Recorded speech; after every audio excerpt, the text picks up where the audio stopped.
Pada malam kejadian, kira-kira jam 10.30 malam, semasa seorang lelaki sedang berada di rumahnya, beliau telah didatangi oleh jirannya yang memberitahu bahawa seringkali mendengar jeritan itu mangsa menangis di rumah nombor 25. Jirannya itu telah meminta lelaki tersebut untuk turut serta pergi ke rumah berkenaan. Selepas itu, lelaki itu bersama kakaknya serta jirannya itu telah pergi ke rumah nombor 25 dan mereka melihat penghuni rumah nombor 25 itu sedang menumbuk dan memukul mangsa dengan menggunakan tangan. Kejadian ini telah disaksikan oleh ketiga-tiga mereka. Lelaki itu dapat melihat mangsa dalam keadaan ketakutan pada masa kejadian. Lelaki itu berasa kasihan dan beliau merasakan penghuni rumah nombor 25 tersebut tidak patut melakukan sebegitu rupa terhadap mangsa. Lelaki itu juga mendapati kejadian ini sering kali berlaku dan sudah banyak kali beliau mendengar jeritan suara mangsa menangis. Lelaki itu pun pergi membuat laporan polis dan melaporkan tentang kejadian yang dilihatnya. Apa yang terjadi sebenarnya? Kira-kira jam 1.30 pagi pada malam yang sama, iaitu setelah pihak polis menerima laporan tersebut, Korporal Rizal bersama-sama anggota unit risikan telah pergi ke tempat kejadian, iaitu rumah nombor 25. Apabila sampai di luar pagar rumah tersebut, anggota polis telah memanggil penghuni rumah itu dan telah keluar seorang lelaki, iaitu suspek dan mangsa. Anggota polis kemudiannya telah memperkenalkan diri mereka dan telah menerangkan tujuan kedatangan mereka ke rumah tersebut. Suspek kemudiannya telah menyerahkan sebatang rotan kepada polis. Korporal Rizal telah menangkap tertuduh dan membuat rampasan barang bukti untuk siasatan lanjut. Kira-kira jam 4.30 pagi pada malam yang sama, pegawai penyiasat iaitu Inspektor Maslina dengan dipandu arah oleh suspek telah pergi ke tempat kejadian dan telah membuat rampasan satu penyangkut baju iaitu hanger berwarna hijau yang berukuran kira-kira 40 cm panjang. Hampir 6 jam kemudian, iaitu sekitar jam 10 pagi, mangsa telah dibawa ke hospital untuk pemeriksaan. Hasil pemeriksaan oleh Dr. Janaki mendapati bahawa terdapat kesan lebam dan linear mark pada kedua belah kaki dan tangan serta belakang badan sebelah kanan mangsa. Pemeriksaan doktor juga mendapati bahawa kecederaan ini adalah kecederaan yang baru dialami mangsa. Dr. Janaki juga mendapati bahawa mangsa mengalami kecederaan pada fizikal dan tiada sebarang kecederaan dalaman. Hasil pemeriksaan, Dr. Janaki juga berpendapat bahawa senjata yang digunakan bukanlah senjata yang tajam kerana luka yang dialami oleh mangsa tiada sebarang luka yang terbelah. Pada pendapat Dr. Janaki, melalui pemeriksaan dan kesan luka yang dialami oleh mangsa, senjata yang digunakan adalah sesuatu objek yang lurus kerana kesan luka yang dialami ialah selari iaitu linear scar. Suspek kemudiannya diheret ke mahkamah untuk dibicarakan. Suspek yang bernama Woo Kim Wai, 50 tahun, didapati telah melakukan penganiayaan terhadap permata hatinya dengan menyebabkan mangsa mengalami kecederaan fizikal di rumah nombor 25 di sebuah taman perumahan di Ulu Tiram di dalam daerah Johor Bahru di dalam negeri Johor pada 3 September 2018 kira-kira jam 10.30 malam. Woo Kim Wai didakwa di bawah Seksyen 31(1)(a) Akta 2001 yang memperuntukkan hukuman penjara maksimum 20 tahun dan denda tidak melebihi RM50,000 atau kedua-duanya sekali. Untuk makluman, ibu mangsa merupakan seorang warga Vietnam dan telah berpisah dengan Woo Kim Wai.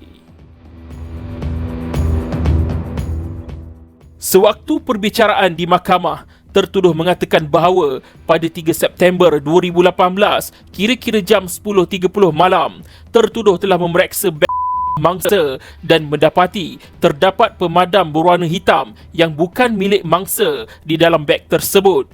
Tertuduh telah marah dan mengambil hanger plastik di dapur dan terus memukul kaki dan tangan mangsa. Tertuduh juga telah memukul belakang mangsa menggunakan tangan dengan menampar belakang badan mangsa beberapa kali. Mangsa mengatakan bahawa beliau merasakan terlalu sakit dan telah menangis semasa dipukul oleh tertuduh. Akibat dipukul, mangsa telah mengalami beberapa kesan rotan pada belah kaki dan kedua belah tangan dan mangsa berasa sakit seluruh badan. Mangsa turut mengatakan yang beliau sering dipukul oleh tertuduh sekiranya beliau tidak menyiapkan kerja rumah. Mangsa telah dipukul sejak lagi.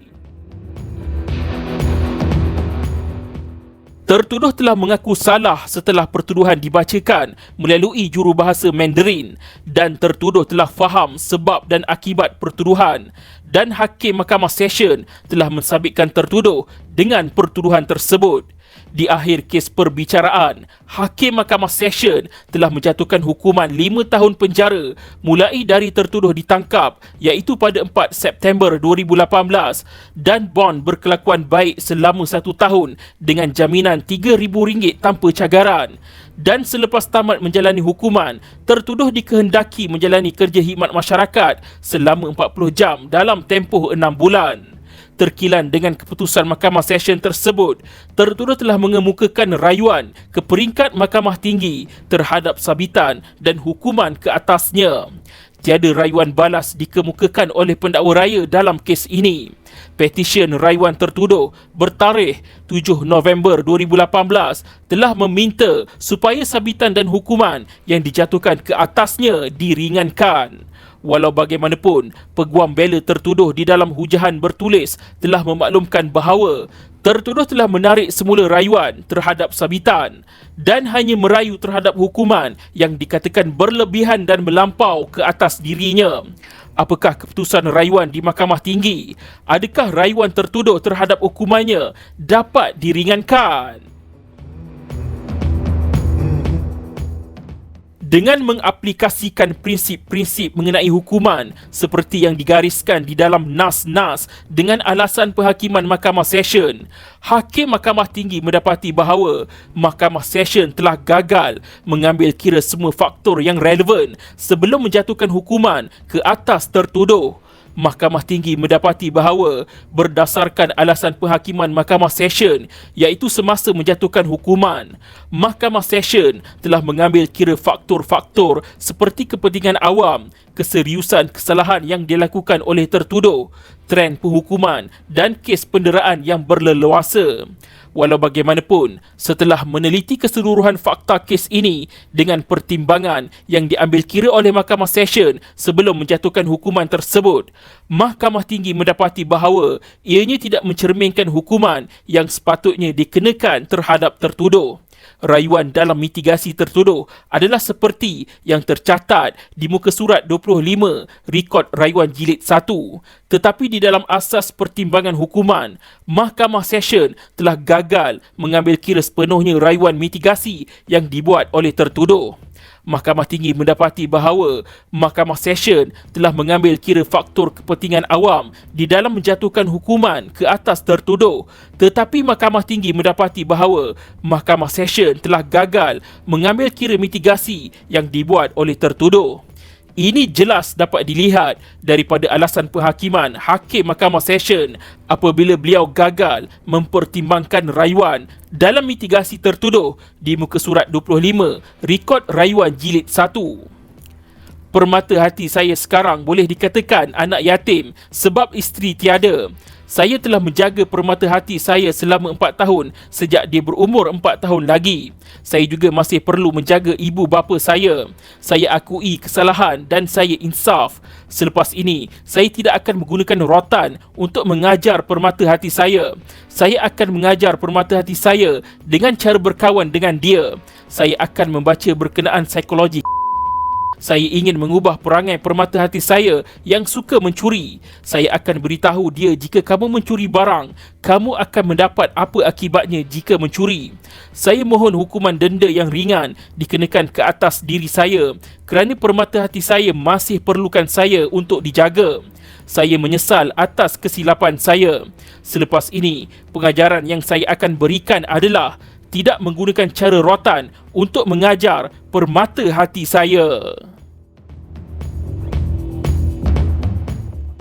Mahkamah Tinggi juga turut mendapati bahawa Mahkamah Session juga telah mengambil kira pengakuan salah tertuduh tetapi berpendapat kepentingan awam mengatasi kepentingan tertuduh dengan merujuk kepada kes pendakwa raya lawan Tia Ah Leng 2000 5 CLJ 614 dan 2005 MLJ 401.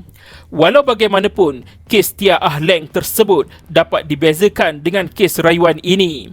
Dalam kes rayuan ini, ia melibatkan kes mendisiplinkan seorang bapa terhadap permata hatinya kerana mencuri pemadam yang bukan milik mangsa dengan memukul mangsa dengan hanger plastik. Sedangkan dalam kes Tia Ah Leng, ianya melibatkan kes yang lebih serius daripada kes ini, iaitu kes dadah di bawah Seksyen 39B-2 Akta Dadah Berbahaya 1952.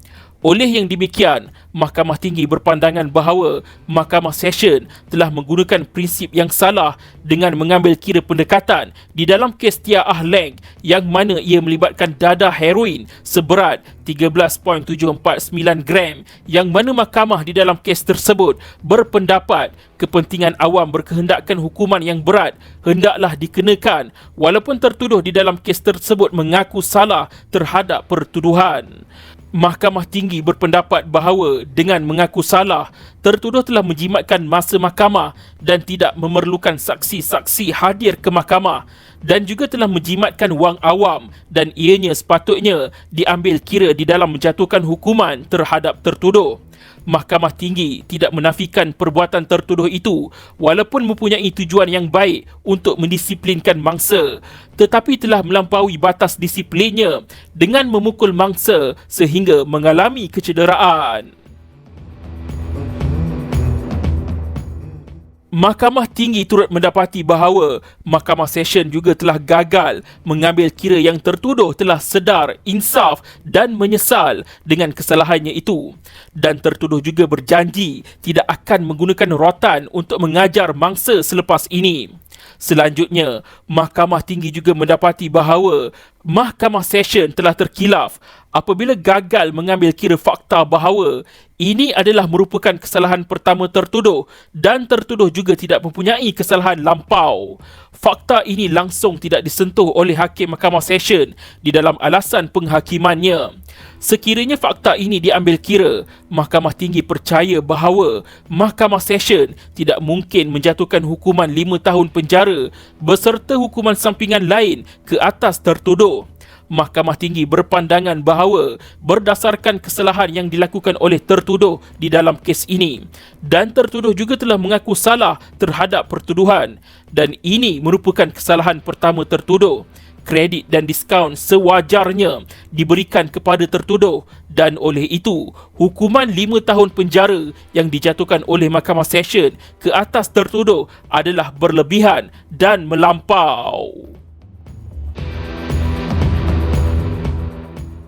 Selanjutnya, Mahkamah Session telah membuat andaian sendiri dengan mengatakan bahawa perbuatan tertuduh memukul mangsa boleh menjejaskan kesihatan fizikal dan mental mangsa, merosakkan keupayaan mangsa belajar dan bergaul dan juga melemahkan perkembangan mangsa sebagai orang dewasa yang berfungsi.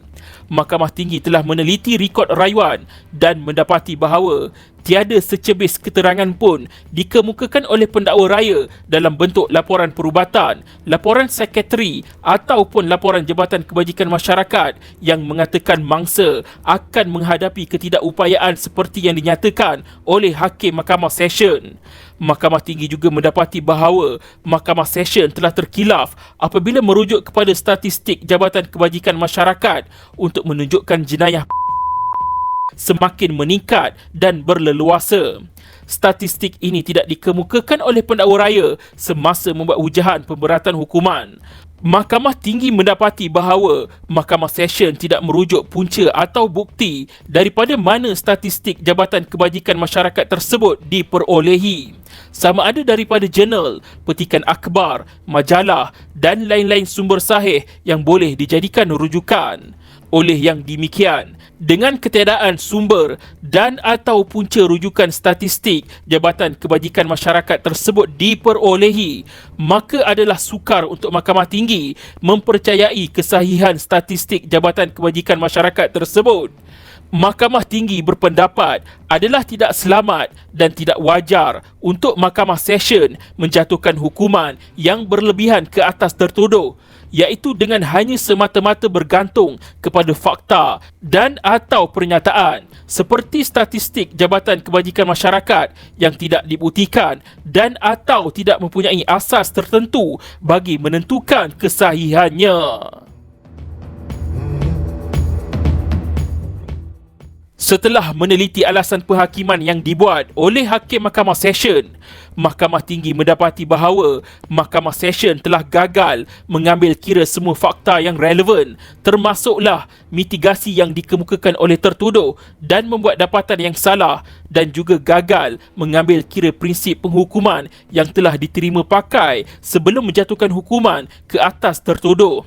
Oleh yang demikian, berdasarkan alasan-alasan yang dinyatakan, Mahkamah Tinggi berpandangan bahawa hukuman 5 tahun penjara dari tarikh tertuduh ditangkap, iaitu pada 4 September 2018 yang dijatuhkan terhadap tertuduh adalah berlebihan dan melampau, memandangkan Mahkamah Session juga telah mengenakan hukuman sampingan lain, iaitu yang pertama, bon jamin berkelakuan baik selama 1 tahun dengan jaminan RM3,000 tanpa cagaran, dan yang kedua, selepas tamat menjalani hukuman, tertuduh dikehendaki menjalani kerja khidmat masyarakat selama 40 jam dalam tempoh 6 bulan.